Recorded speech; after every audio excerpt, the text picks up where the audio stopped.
असहयोग आंदोलन को चलाया। असहयोग आंदोलन देखते ही देखते भारतवर्ष की हर एक गली, हर एक शहर तक पहुंच चुका था। लेकिन उसी दौरान महात्मा जी का मानना था कि अहिंसा का रास्ता चुन के आगे बढ़ेंगे। लेकिन उसी दौरान आपके गोरखपुर जिला के चौरी चौरा में चौरी चौरा कांड होता है। 5 फरवरी 1922 को जब कांड होता है और जब महात्मा गांधी जानते हैं, आहत होकर असहयोग आंदोलन वापस ले लेते हैं। जब वो असहयोग आंदोलन वापस लेते हैं, बहुत सारे क्रांतिकारी वीर जवान नाराज हो जाते हैं महात्मा गांधी के विचारों से। उसके बाद धीरे धीरे बहुत सारे आंदोलन आने लगते हैं और क्रांतिकारी विरोध चलने लगता है।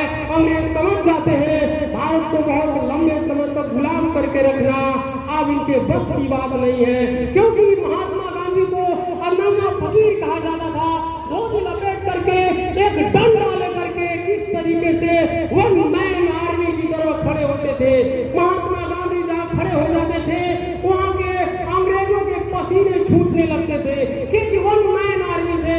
वो जहाँ जाते थे क्रांतिकारी ज्वाला अपने आप भड़कने लगती थी, लेकिन शांति प्रिय ढंग से।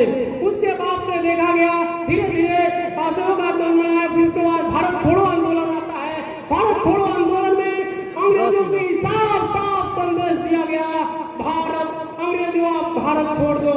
उसी दौरान आजाद हिंद फौज की स्थापना सुभाष चंद्र बोस ने आजाद हिंद फौज की स्थापना 1943 में करी और उन्होंने जापान के सहयोग से 1944 में मणिपुर का इम्फाल का घेराव किया।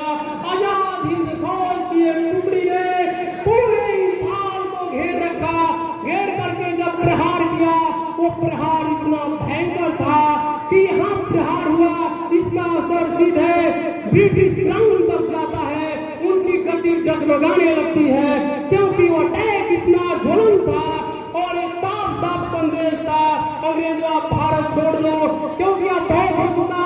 क्रांतिकारी ज्वाला, क्रांतिकारी बिगुल बच चुके हैं और अंग्रेज उसी अटैक से और भारत की क्रांतिकारी गतिविधियों को देखते हुए अब वो समझ लिए भारत को बहुत लंबे समय तक अगर गुलाम किया जाए, गुलाम करके रखा जाएगा तो ब्रिटिश सत्ता की नींव हिल सकती है और हमेशा हमेशा के लिए अंडरग्राउंड हो सकती है। उसके बाद से अंग्रेजों ने जाते जाते यहाँ षड्यंत्र किया।